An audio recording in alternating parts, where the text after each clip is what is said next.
Hello, my name's Donna Page. My website's Loving Light Astrologer. Thank you for joining me for this October report.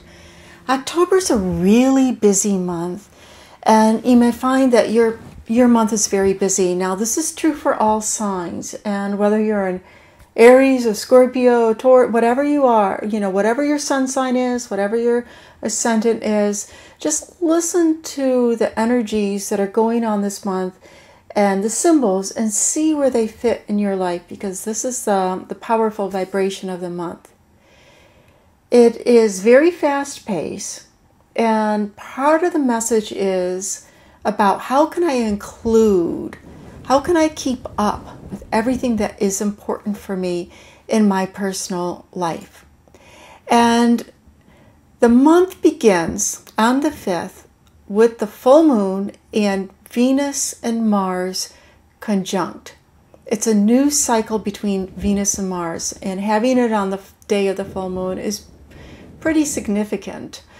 The full moon brings up what we desire to stand for, what we want and believe is just and fair. And it also brings up a passionate plea to help those who have been hurt, who have been traumatized, who have been a victim of circumstance.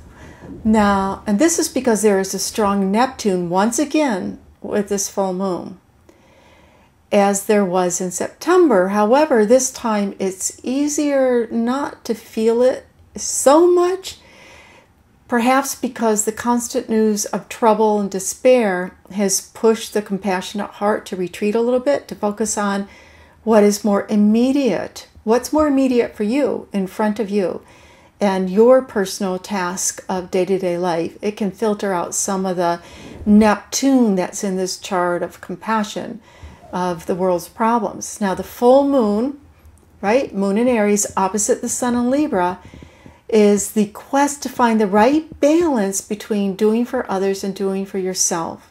This is very strong. With Venus and Mars joined together, conjunct in Virgo, it is a time when relationships will find value in the little things in life, the daily life of doing, shopping, whatever it is. And if you want your partner to work with you on a project or help out more in like the grunge work around your living space, this is definitely a time to renegotiate or talk about the benefits of working together. And if you are considering a business partnership, it is a good time to find somebody who has the same or complementary style and connect with them. The new beginning, this Venus and Mars, is the new beginning between the feminine of Venus and the masculine Mars aspect of ourselves. So if you have felt a divide between what you want, Venus, and what you're willing to do to get what you want, Mars, we have a window from the cosmic time clock to focus your attention and on, if you have this duality within, and rearrange your priorities. Both Venus and Mars will end up leaving Virgo by the end of the month. But before it does, it is about looking at the imperfections and finding solutions. Venus enters Libra on the 14th, and Libra is a time for friends, social gatherings, pretty surroundings. Mars going into Libra later treads gently in Libra. At least it tries to understand why it's not always a good thing to be confrontational when you want someone to concede to your desire. Libra teaches Mars, so the aspect of ourselves of what we want, to walk in another person's shoes before making rash moves. On October 10th, Jupiter enters Scorpio for a year. There's another video I have on the full thing.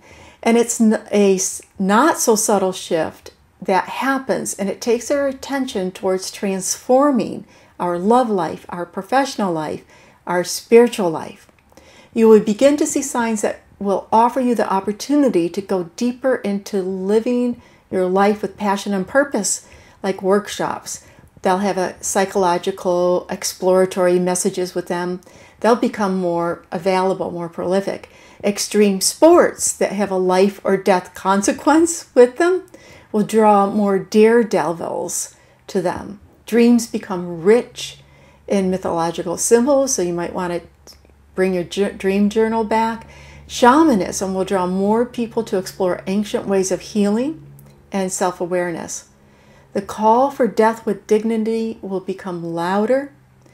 Suicide and drug overdoses will be given more media and called to reach out to help those individuals. Jupiter in Scorpio, in a nutshell, is a time that you can embrace with gusto.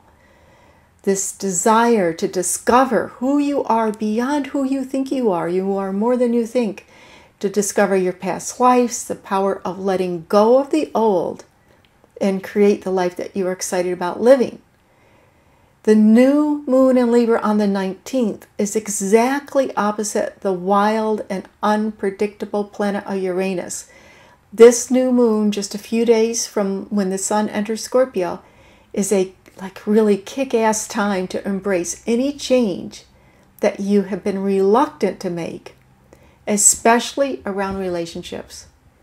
If you have outgrown a relationship, then you may distance yourself from them. Libra says do it in a kind way.